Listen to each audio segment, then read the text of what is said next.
Welcome to the Botus podcast. I'm Jacek from Botus, and today I am bringing to you Dr. Carlo de Annuntiis from Rome. Carlo has got a private practice in Rome. Actually, he's a periodontist, but apart from that, he has also been active as a lecturer at various events in the past.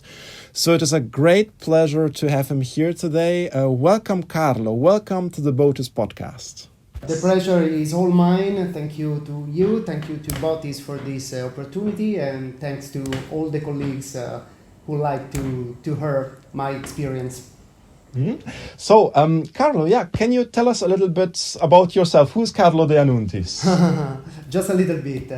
I'm from Rome, as you said, but actually I was born almost 40 years ago. I'm going to turn my 30 in 4 or 5 weeks next month.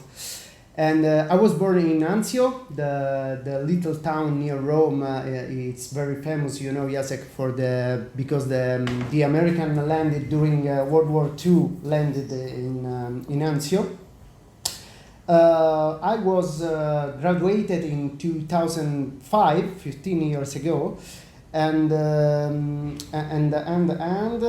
I went on to achieve 2 masters. The first one in 2007 at the University of Chieti in advanced surgery and implantology, and the second one in 2014 at the University of Siena in periodontology. What else? My career has been growing for years, for many years, thanks to the CDP, the Italian Society of Periodontology, where I met where I met absolutely the best periodontist in the world. The CDP is leader in periodontology. And so I had and I have always the opportunity to trying to catch up with their level. And today, I think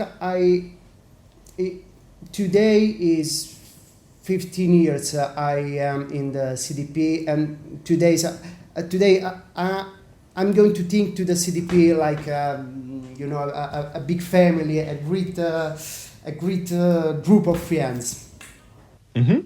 And you also have a private practice in Rome, right? Yeah, I do. Can you tell us a little bit? I do solely periodontology and of course implantology as a part of periodontology.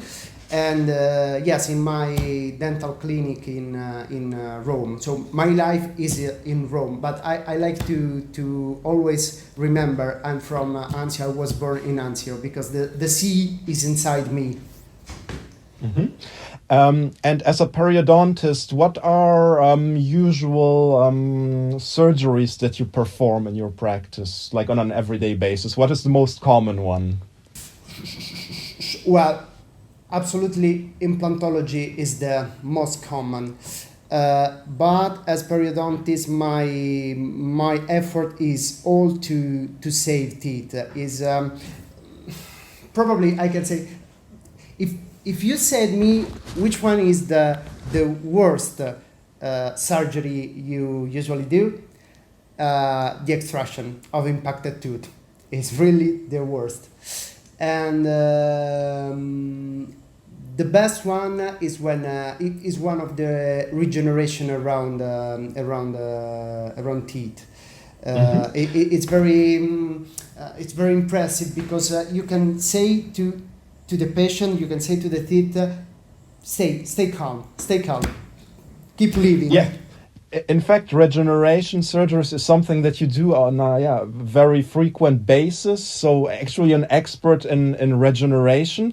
Do you remember the first time that you got in touch with Botus?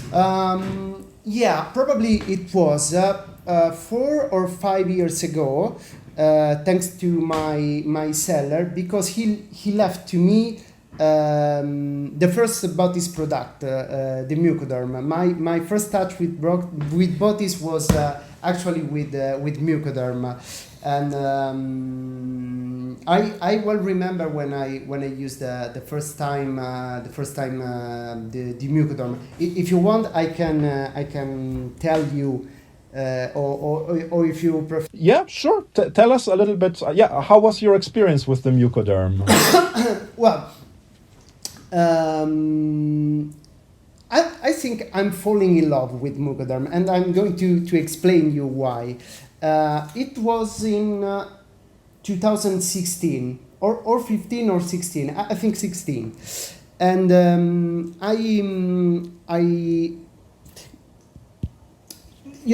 mucoderm was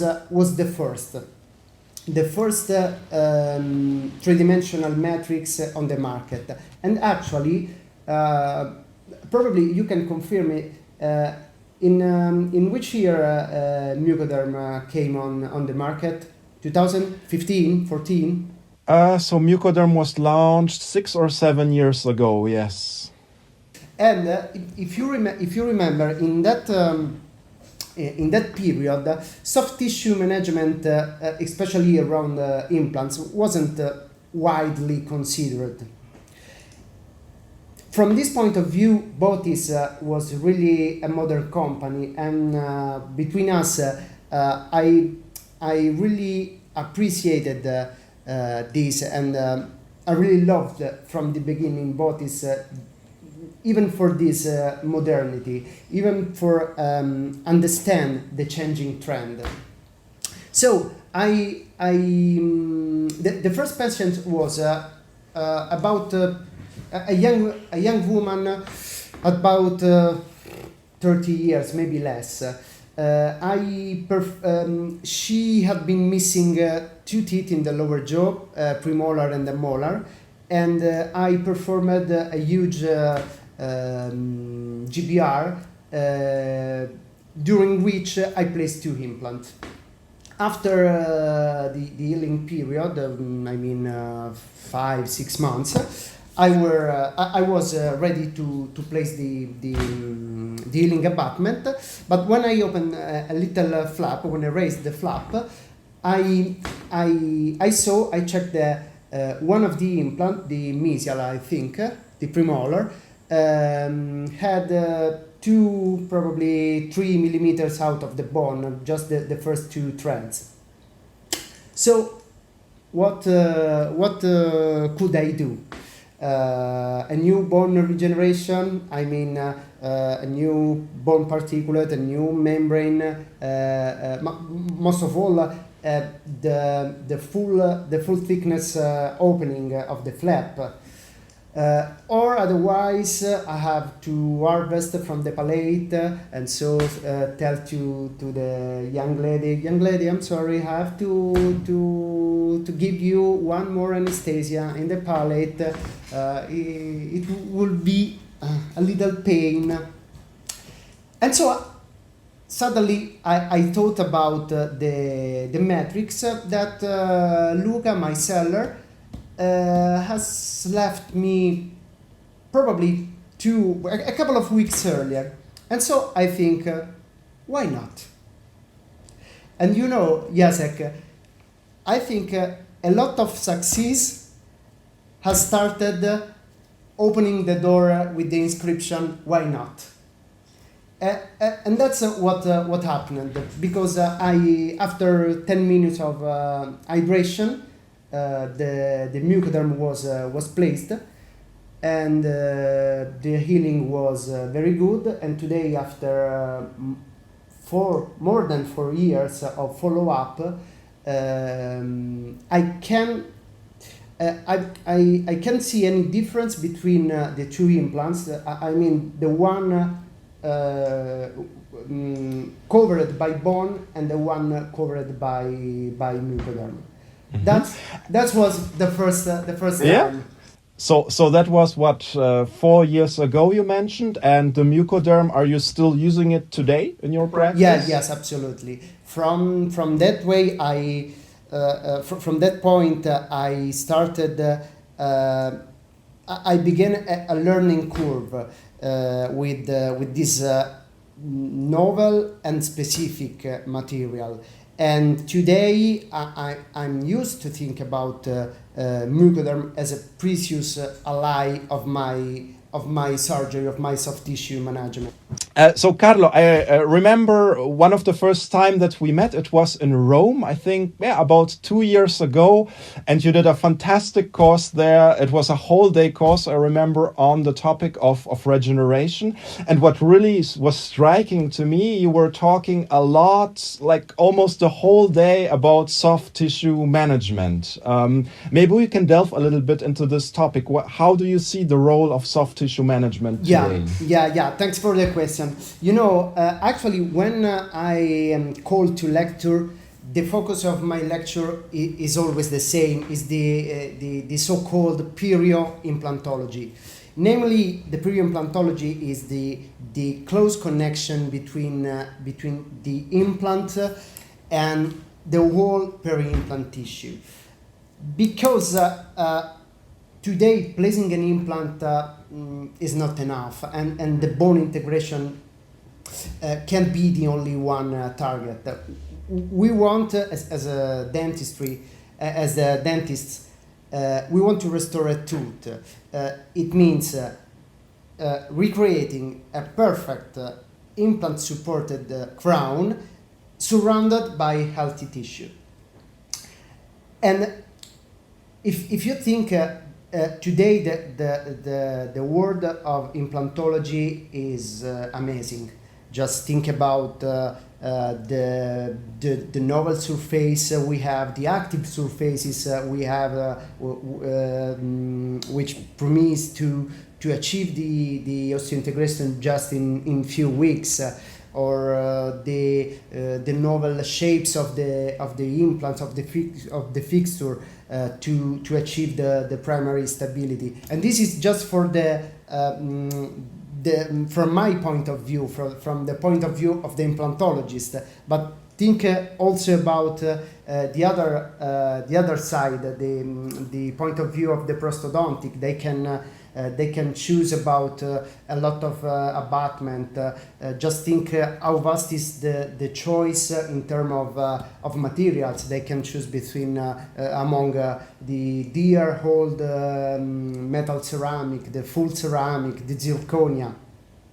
And above all these, there is technology. Either for the implantologist, just think about the computer-driven implantology, or the prosthodontic, or for the prosthodontic side, just think about, we have the intraoral scanner, so we avoid to use paste, alginates, silicones, polysulfide. They have an horrible taste and a bad smell. So the technology today give us a huge help. So what I'm saying is the pathway is very predictable, from the placing of the implant to the final crown. As a periodontist, I put myself in the middle. Of course, I place the implant, but when the implant is still in the bone, I suddenly think about the peri-implant tissue, because my target can be just put a fixture in a bone. My target is to permit to my colleague, to my friends, to my brother, because my prosthodontic is my brother, to permit to do his best job. This is what I call the periocare concept. Okay, I changed the name of peri-implantology in periocare concept, because from my side is a concept, it is a way to think, not just to the fixture, but even more to the soft tissue, to the peri-implant tissue. Either the bone, or the soft tissue. So let me rephrase, if I understand correctly, you see soft tissue management as an integral part of the whole process in dentistry, right? Yeah, because I think I'm young. Do you think the same? Okay. Of course. Okay. But actually, I've been working for 15 years. It started to be enough. But during these years, my flap have really changed. I started. I began placing implants 15 years ago, and in that time, Jacek, it was mandatory opening a full thickness flap. The old surgeons and they were our teachers.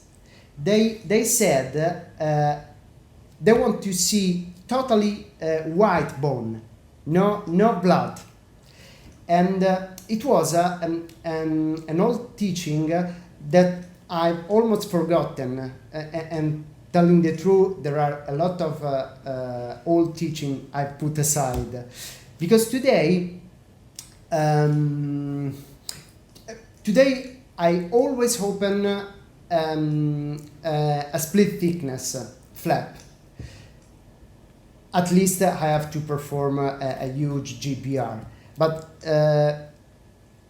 my flap has changed a lot of, and today I always open a split thickness flap. So so Carlo, you mentioned the perio concept,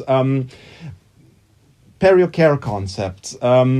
So our podcast has a lot of young listeners who are maybe starting also in the world of periodontology. Can you explain a little bit to our listeners what the whole concept is about? Yes. Okay, as I say, the perio concept is my way to think about the modern implantology. So I'm a periodontist, so my life are the soft tissue around tooth, and so I just move my focus from the soft tissue around teeth to the soft tissue around implants.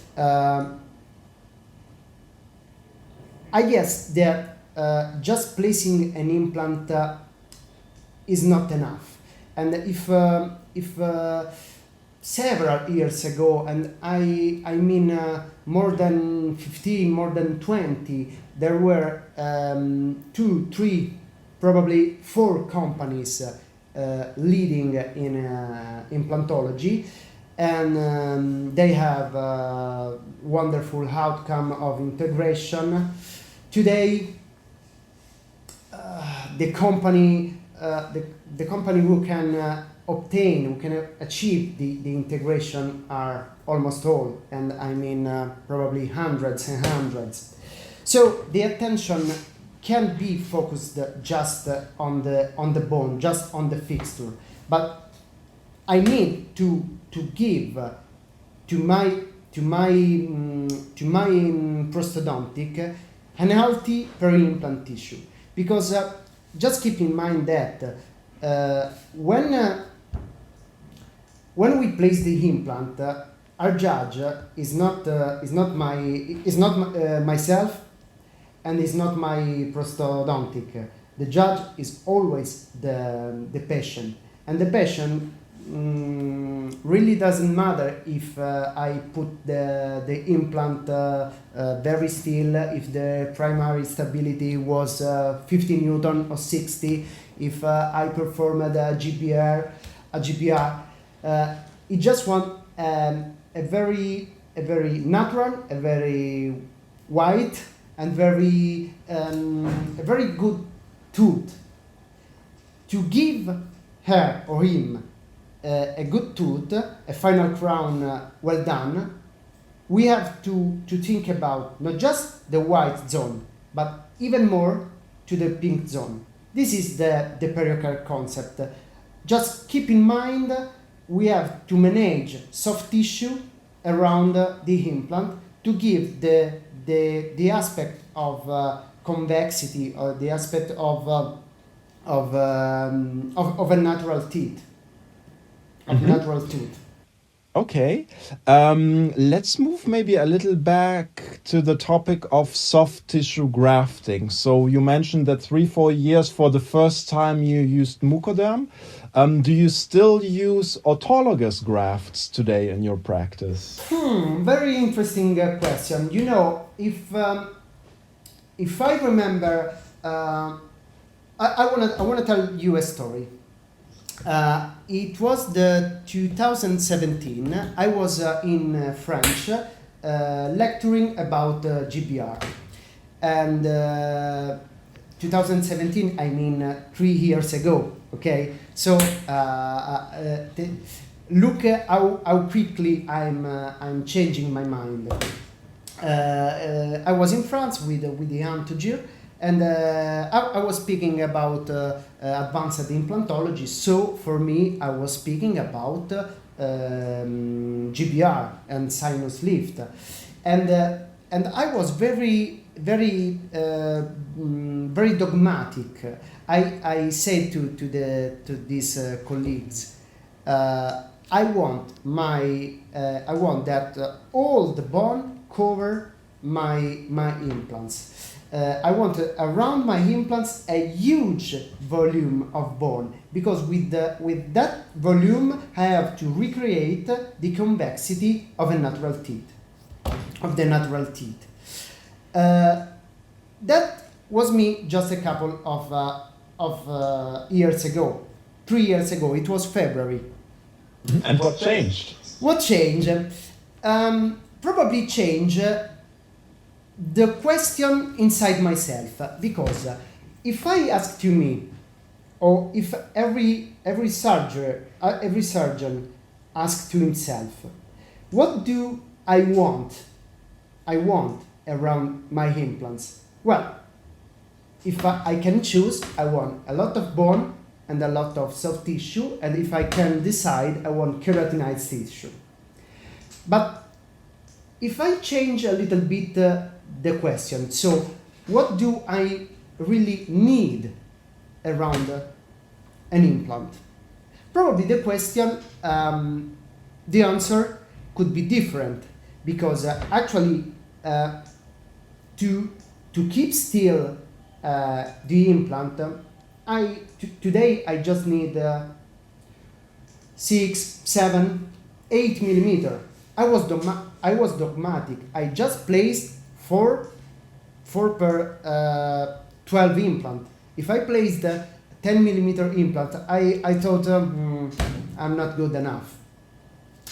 And so the role of the bone has changed in my mind, because today is just I need bone just to keep the implant still.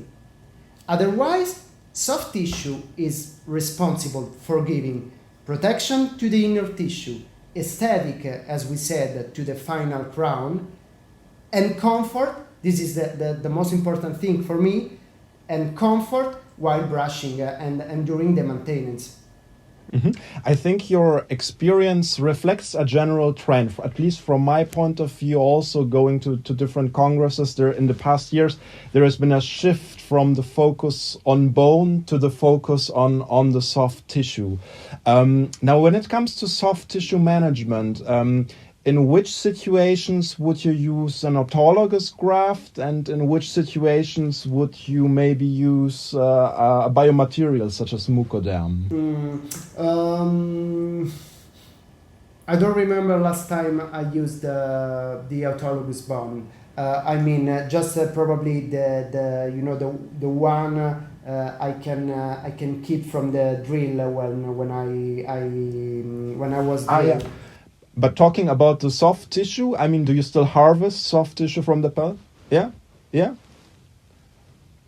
I mean, the question is, in which cases would you use soft tissue from the patient, like from the palate, and in which cases would you maybe use soft tissue graft such as mucoderm? Okay, telling the truth, probably I'm shifting completely in the matrix field, because the point is that one. Harvest from the palate is a very not easy but simple technique. And although you can, we have a lot of valid techniques to harvest, and the time you need it's 10-15 minutes, and for me at the chair is also a very comfort surgery for me. So the focus should be shifted on the patient, and trust me, the difference between a patient harvested and a patient to which I place the mucoderm is huge. I have I remember well, 3 split mouth I had, in which in the first case I performed the harvest, and the lady, they are always women, and they said to me, no more, please, no more. It's very pain.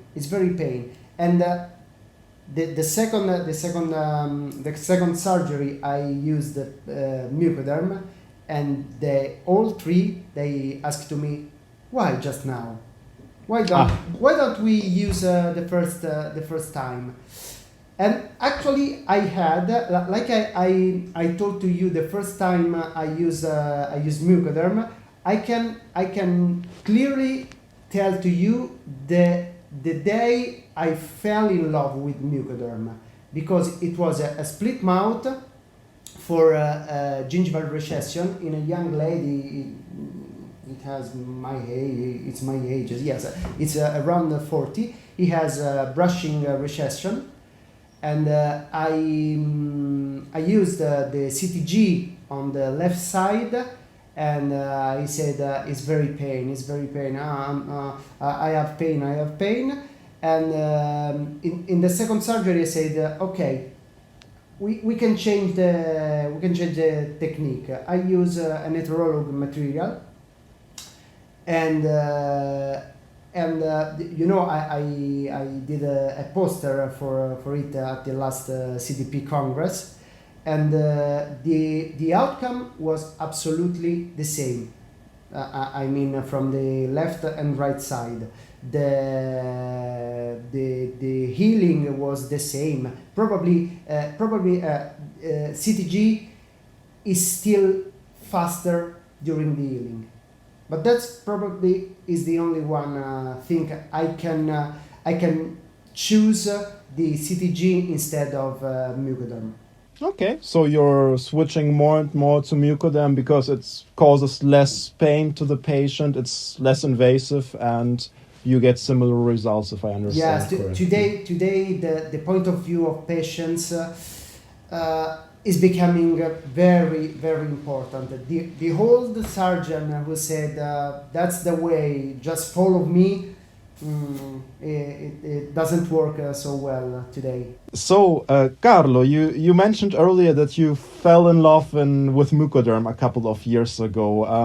What were the reasons? Why did you fall in love with mucoderm? Well, because it is simple to use, and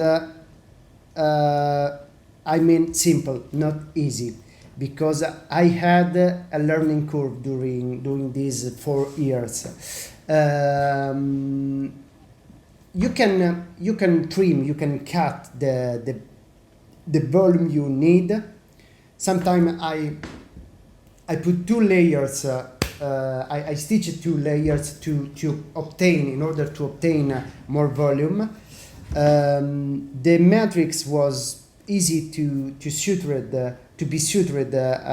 at the flap or to the vessel, to the periosteum. It is very easy to be used. Very similar to the connective tissue. You can strengthen the suture with no problem. and it's very similar to the connective tissue, but you can have all you want. You know, if you have to figure out a gum recession from the molar to the canine, to the incisor, well, it is 4-5 centimeter. I mean, 45 millimeters of connective tissue. Would you give me your 4 or 5 centimeter from your palate? It's hard to say. It's hard. Or at least I want to say, if I have no choice, you have no choice, you patient. But if I could choose between a material I have in my drawer or you have in your palette, what do you respond?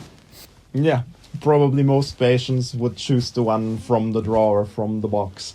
And what are, from your point of view, how are I mean, you've been using mucoderm since several years now. How is the long-term stability? How is the stability after 2-3 years from your experience? As I said to you, talking about my first case, today I can't see any difference between the two implants, the one with all the bone around it or the one with 2-3 threads covered by mucoderm.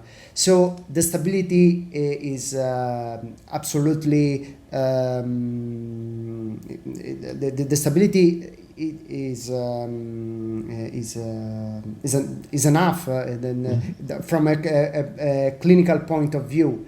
Actually, I'm working. I've been starting 3-4 months ago, but you know we have the pandemia during this time, and I was studying the stability, the dimensional stability of mucoderm with a small research I'm performing, just measuring, taking the measure of the soft tissue before the implant, take the measure after the implant at 3, 6, and 12 months. For now, I have 4 and 5 patients, and the longest follow-up is just 3 months. What I can say to you is that using a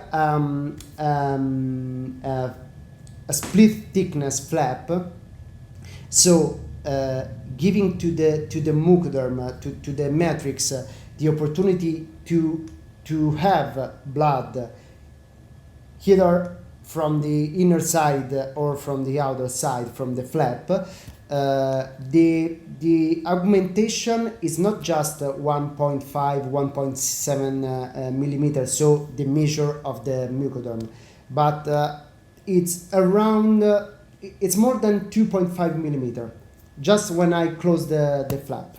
And at 3 months, the volume is stable.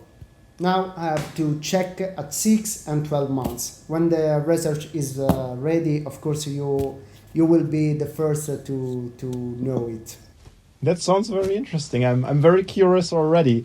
Now, apart from mucoderm, do you use any other biomaterials from the Botus portfolio in your daily practice, or have you any experience with any other biomaterials? Well, you know, I have a nice story even with Cerebon. Okay, I'm curious. Yeah, because the first time we met, I said to you, I don't like mucoderm. I don't know why. Actually, I know why, because then You mean the Cerebon, or? The Cerebon. What I said. You said you didn't like the Cerebon. Okay, so just as an information for our listeners, maybe Cerebon is a bovine grafting material. Okay, so go. Yeah. Okay. So I used that for probably 1 year. Yeah. The first time we met, and from not from a clinical point of view, but it was a little different from the bovine bone I was using in that time. And so I performed a huge GBR. I performed sinus lift. I use it in all my clinical routine. But I don't know why. Probably just because the dentists are very lazy, mental lazy, and this is true, unfortunately. And so the difference from the other product to Cerebon made me think it's not good. The problem is, or the good news is that following up those cases, I found great outcomes in terms of bone, in terms of blooding of the bone. I have to show to you a lot of GPR, very very impressive. I'm very proud of it. Unfortunately, I'm changing my job in soft tissue management, but I'm still using Cerebon in all the bone regeneration. Cerebon with Jason. If Cerebon in the first cases the comfort grow up using that with Jason, with the membrane. It was love at the first time. That membrane is very very interesting. You can strengthen, you can fix, you can suture. It's very interesting. Okay, so just to summarize, so when you use the first time Cerebon, you had the feeling it's got a different handling, if I understand correctly, from what you've used before. But clinically, you're getting very, very good results. And with the Jason membrane, you immediately fell in love because of. Can you explain a little bit why? Well, it is a very small sheet.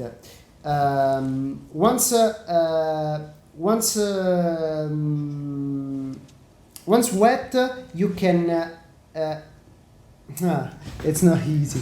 Okay, it is a very light sheet, very small sheet. You can cut with no problem. You can trim in the shape you want, and you can place on the cut on the blood, and it is absolutely it smoothly cover the bone.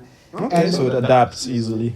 And if you are wrong for some reason, you can use your scalpel, or you can or the assistant. The wrong is always of the assistant, and the membrane moved. You can just wash it in a saline or just with the blood. You can strengthen once again, and the membrane started to be like the first time. Okay, so you can very easily reposition it. It doesn't stick so easily to itself, if I understand correctly. Yeah. Cool. In which indications do you use mucoderm, Carlo? Well, we spoke a lot about soft tissue management, and for me, in my practice, that's the primary indication of mucoderm, either around teeth or around implants. But actually, I'm used to place mucoderm, even using it like a membrane. I mean, when I perform GPR or GTR, even around soft tissue. I often use mucoderm for two reasons. The first one, mucoderm can separate the flap and the epithelium and the connective tissue from the blood and cut, and so the work as membrane is good. And more, he has a volume that could be keep the soft tissue away from the clot, so giving to the clot more time to make its job. So this is one of the indication. Even either in GPR, but I'm starting using. I performed 2-3 cases during the restart after pandemia, and I'm very happy. I mean, 2-3 cases around the teeth. So using the old guided tissue regeneration, but giving a focus even on the soft tissue. One more indication could be I use it when in the ridge preservation. I mean, I extract the tooth and then I put cerebon inside, and if I can close completely the flap, I prefer not to put the Jason membrane, but to put the mucoderm, using it like a membrane, for two reasons as well.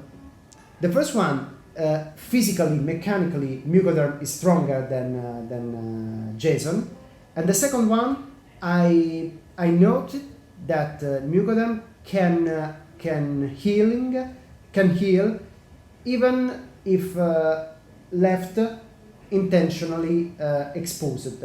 Not so much. I think a couple of millimeter, probably more. But if the management after the surgery was good, just with chlorhexidine or maybe with a gel of chlorhexidine, the outcome was very good. The healing was very good, and the closure of the flap after 2 weeks when I remove the suture is fantastic, and then you just have to wait 4 or 5 months for the bone regeneration. Yeah. So we have three more indication. Yeah. So you mentioned several points that I think from a Botus point of view I can really underline them. So the first one is that mucoderm, although it was developed as a soft tissue graft initially, it does have a barrier effect. So whenever you put it somewhere, it has both the effect of making the soft tissue stronger, but also has this nice side effect of being a barrier membrane. And I see it very, very similarly. There are several indications where you can leave it at least partially exposed and get a good result still. Yeah. So, Carlo, thank you very, very much for your time and for your very valuable insights. And thank you very much for having participated in this podcast. It was a pleasure for me talking to you, talking about my passion, because my job is really my passion. And you both these guys helped me to my passion. Thank you. Thank you.